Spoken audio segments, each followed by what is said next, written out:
Finally अल्हम्दुलिल्लाह आज आशूरा का दिन है। अंशरा को छुट्टी मिली नहीं है, प्लेटलेट उसकी अभी भी कम है। हम लोग ने छुट्टी लिया है। अल्हम्दुलिल्लाह बुखार में सब आराम है। तो जो प्लेटलेट के लिए इंजेक्शन चढ़ते हैं तो हम लोग मॉर्निंग, आफ्टरनून और इवनिंग में आते रहेंगे, वो कंटिन्यू करेंगे। तो चलते हैं घर, मिलेंगे। दुआ में ख़ास याद रखना।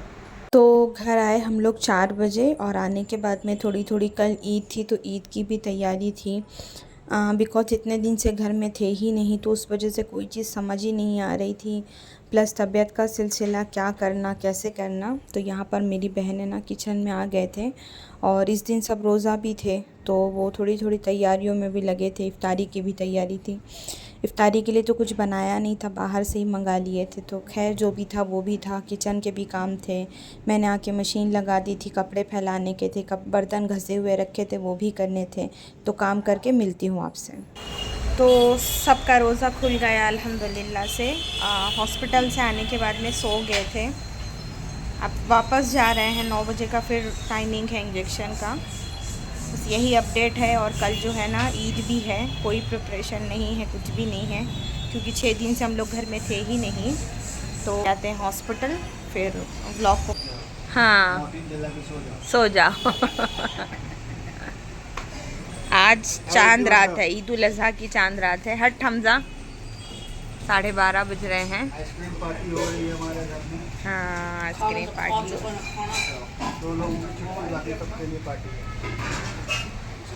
एक अंशु, एक हमजा को छोड़ के बाकी सब लोग खा रहे हैं ना।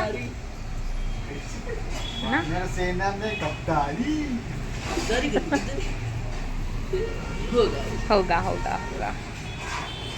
अंशु अच्छी हो जाएगी तो हम लोग भी जाएंगे ना, आइसक्रीम पार्लर जाएंगे खाने के लिए ना अंशु। अस्सलाम वालेकुम वरहमतुल्लाहि वबरकातुहू। आप सबको हम लोगों की तरफ से ईद उल अज़हा बहुत मुबारक हो। आज बकरा ईद का दिन है और फ़ोन तो उठाया है व्लॉग शूट करने, देखते हैं क्या होगा। अंशरा का जो इंजेक्शन है वो रनिंग है अभी। बस इसी बकरा ईद की वजह से हम लोग जो है ना छुट्टी लेके घर चले गए थे। इंशाअल्लाह जो भी होगा बेहतर ही होगा। दिन में 3 टाइम हम लोग आते हैं यहाँ पर इंजेक्शन्स के लिए।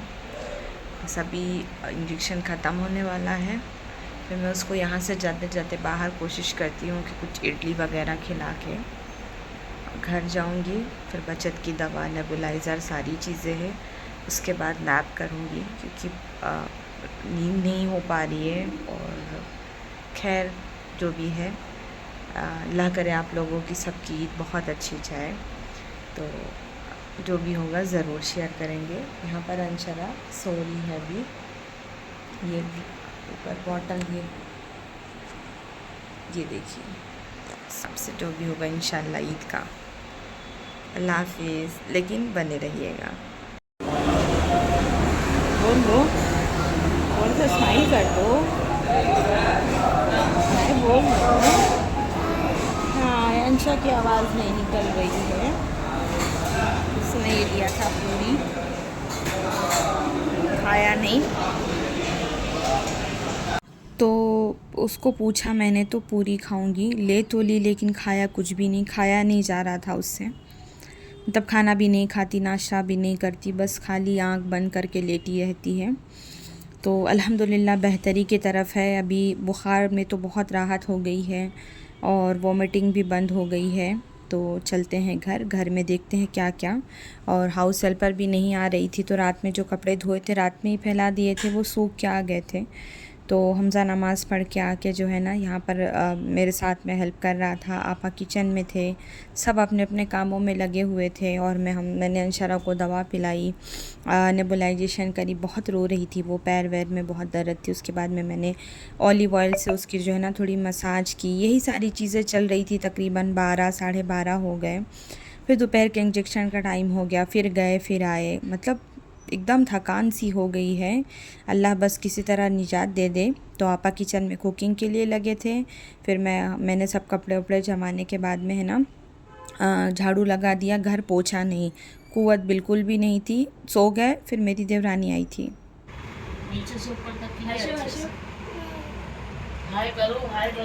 इधर आओ इधर आओ इधर आओ।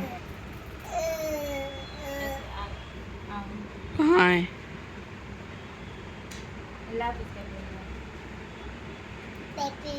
Bye bye. तो आफ्टरनून में जाके आने के बाद में थोड़ा सा खाना खा के हम लोग सो गए थे। तो 6 बजे तकरीबन मेरी देवरानी आई थी, वो बैठी ही थी। उसके बैठे बैठे 1 घंटे के बाद में मैं फिर 8:30 पौने 9 को वापस चली गई थी हॉस्पिटल। वहाँ से इंजेक्शन वगैरह लगा के आने के बाद में ना कुछ भी नहीं किया, थोड़ा बहुत चाय वगैरह पिया, थोड़ा बहुत किचन सहता। उसके बाद में रात में लेटे, रात में तो नींद हो नहीं रही क्योंकि हाथ में उसके वो चीज़ें अभी कैनुला है ना, तो इधर उधर झटकती रहती है, तो डर सा लगा हुआ रहता है। ये नेक्स्ट डे मॉर्निंग की क्लिप है। मैंने सबसे पहले नहाया तो मेरी है ना 2nd नंबर की देवरानी आने वाली थी, तो वो आई। आने के बाद में मतलब मेरे बाद वाली जो है अपने दोनों बच्चों को लेकर आई थी। तकरीबन 2 घंटा बैठ के वो चली गई थी। उसके जाने के बाद में मैंने सोचा कि चलो थोड़ा सा घर पे तवज्जो दिया जाए, क्योंकि 8 दिन ऑलमोस्ट बीत चुके थे और मतलब जैसे बर्तन धो रहे हैं, जहाँ जो पा रहे हैं रख दे रहे हैं। तो मैंने सोचा चल भाई थोड़ा तवज्जो देते हैं, कि करके करेंगे तो होगा। ईद का पीछा भी है और अंशरा भी हॉस्पिटल से आई है, तो कोई ना कोई देखने भी आता ही रहता है। और घर इतना ज़्यादा मेस है, और दूसरी बात अवेलेबल भी नहीं थे। और ईद उल अज़हा की जो सफाई थी वो भी कुछ भी नहीं हो पाई। अब रीज़न तो आप लोगों को पता है। तो सबसे पहले मतलब मैंने बेड सही किया, वहाँ से सारा मैस हटाया, क्योंकि अंशरा को अभी बहुत वीकनेस है, रेस्ट करना था उसको। तो जो है ना मैंने वो सही करके उसको जो है ना तकिया वगैरह लगा दिया, वो सो गई। फिर मैं यहाँ पर आ गई, मैंने सोफ़े का कवर वगैरह जो है ना वो भी लगाना था, डस्टिंग भी करना था, क्योंकि रोज़ कोई ना कोई आ ही रहा है। तो ना मतलब घर के काम हो पा रहे हैं और ना मतलब आराम हो पा रहा है। और सबसे बड़ी बात हॉस्पिटल के चक्कर भी है। तो डिस्चार्ज होने के बाद में कंटिन्यू तो 2 दिन तक हम लोग इंजेक्शन के लिए गए 3 टाइम्स अ डे। देन उसके बाद में तीसरे दिन डॉक्टर का अपॉइंटमेंट था, फिर ब्लड टेस्ट था, डॉक्टर का चेकअप था। तो 3 दिन कंटिन्यू मतलब इसी तरह हम लोग भागे। ईद जितनी तारीख को थी, ईद के दिन वासी, ईद के दिन तिवासी, ईद के दिन कंटिन्यू 3 दिन ये। तो इसी तरह बस जब जब थोड़ा थोड़ा टाइम मिलता चीज़ें सेट करते जाते हम, कि घर भी साथ साथ थोड़ा मतलब जो है ना रहने लायक हो जाए। हॉस्पिटल से आते चीज़ें इधर उधर रखते हैं। हाउस हेल्पर आ रही थी, वो अपने हिसाब से कर रही थी, और मेरा ऐसा है कि जब तक मैं मेरे हिसाब से ना करूँ मुझे सेटिस्फेक्शन नहीं होता। मेन टॉपिक तो ये है। हाँ, मेरी अगर खुद की तबीयत ख़राब है तो वो बात की बात अलग है कि चल भाई मिस रह गया, लेकिन जैसी तबीयत मेरी बेहतरी की तरफ होती मैं पहले घर के कामों में लग जाती हूँ। तो हमारे साथ घर के लोगों के साथ साथ ना घर की चीज़ें भी बीमार चल रही हैं। तो मैं सोफ़े की कुछ लकड़ी वगैरह निकल गई थी, तो ये सब घर के ही बच्चे हमारे, एक मेरे मतलब जो है ना बड़े अब्बा ससुर का लड़का है, एक मेरे जेठ का लड़का है, एक मेरा भाई है। बैठे थे ये लोग, तो मैंने इन लोगों को बोला भाई आप जो है सही कर दो। तो सोफ़ा वगैरह सही करके दिया, कर्टन्स वगैरह चेंज करके दिए। तो आज के ब्लॉग में इतना ही। एज़ सुन मैं इंशाल्लाह आप लोगों से अंशरा से भी मिलवाऊंगी, और मामूली रूटीन भी मैं, अब मेरी मामूली रूटीन स्टार्ट हो रही है इंशाल्लाह, तो मैं वो भी आप लोगों से एज़ सुन शेयर करूंगी। दुआओं की ख़ास दरख्वास्त है, दुआओं में बहुत याद रखिएगा। बस अल्लाह हर किसी को सेहत का मामला करे, हर किसी के मसले मसाइल को दूर करे। और जो है ना अगेन आप लोगों को ईद उल अज़हा मुबारक। हमारी अच्छी नहीं गई, आई होप आप लोगों की अच्छी गई होगी। तो व्लॉग करते हैं ख़त्म, और अगर चैनल पर नए हैं तो सब्सक्राइब ज़रूर करना, बेल आइकन को ज़रूर प्रेस करना, ताकि आप लोगों को ऑल नोटिफिकेशन रिसीव होती रहे। अल्लाह हाफिज़। ऐसे सुन नए व्लॉग के साथ आपसे फिर मिलेंगे हम।